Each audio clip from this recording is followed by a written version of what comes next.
প্রিয় ছাত্রছাত্রী, study zone Assam চ্যানেলে সবাইকে স্বাগতম।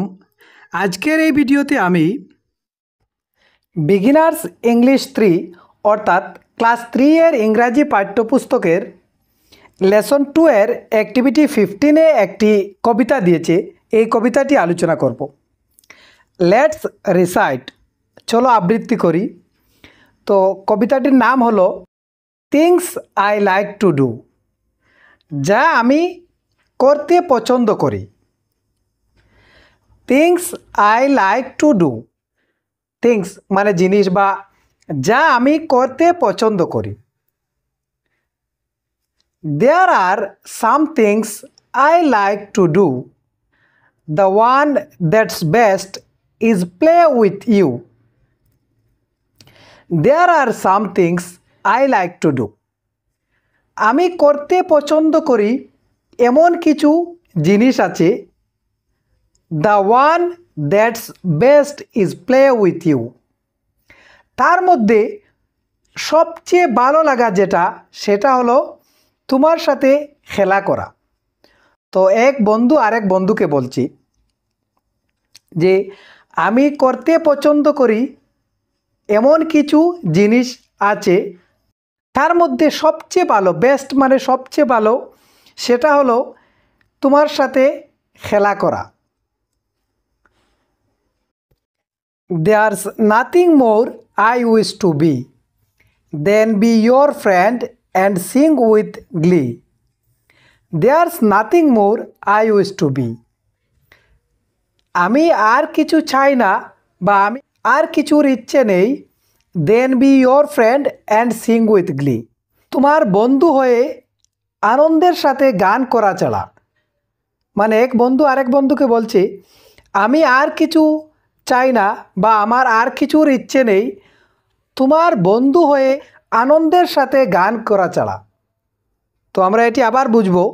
দেয়ার are some things I like to do, the one that's best is play with you. আমি করতে পছন্দ করি এমন কিছু জিনিস আছে, তার মধ্যে দ্য ওয়ান দ্যাটস বেস্ট, তার মধ্যে সবচেয়ে ভালো যেটা সেটা হলো ইজ প্লে উইথ ইউ, তোমার সাথে খেলা করা। There's nothing more I wish to be then be your friend and sing with glee. আমি আর কিছু চাই না বা আমার আর কিছুর ইচ্ছে নেই, শুধু তোমার বন্ধু হয়ে আনন্দের সাথে গান করা ছাড়া। তারপর Activity 16, find the rhyming words in the poem and underline them. তো এই যে আমরা কবিতা পড়লাম, এই কবিতাতে কিছু রাইমিং ওয়ার্ড দিয়েছি। যেসব শব্দের শেষের ধ্বনি প্রায় সমান এরকম কিছু শব্দ দিয়েছি, যেমন বি, গ্লি। তো এই একটি রাইমিং ওয়ার্ড বি, এখানে আরেকটি গ্লি, বি গ্লি। তো এভাবে তোমরা আন্ডারলাইন করবে। তারপর দিয়েছি activity 17, read the words in the frame. এই যে নিচে ফ্রেমে ওয়ার্ড দিয়েছে এগুলো পড়ো।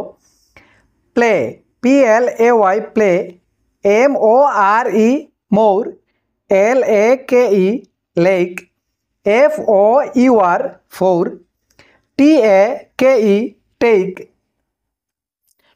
BITE bite, DAY day, KITE kite. Now find out the pairs of rhyming words from the frame and write them. এখন এই যে ফ্রেমে আমরা ওয়ার্ডগুলো পড়লাম, এখান থেকে রাইমিং ওয়ার্ডের জোড়া জোড়া আমরা বের করে নিচে খালি জায়গা লিখতে হবে। যেমন প্রথম word play, PLAY play, DAY day, play day, শেষের ধ্বনি সমান। তো এভাবে আমরা এই ফ্রেম থেকে রাইমিং ওয়ার্ডগুলোর জোড়া জোড়া এভাবে লিখব। তো এভাবে তোমরা লিখবে play day, more four, lake take, bite kite. তো প্রিয় ছাত্রছাত্রীরা, এই ছিল আজকের ভিডিও।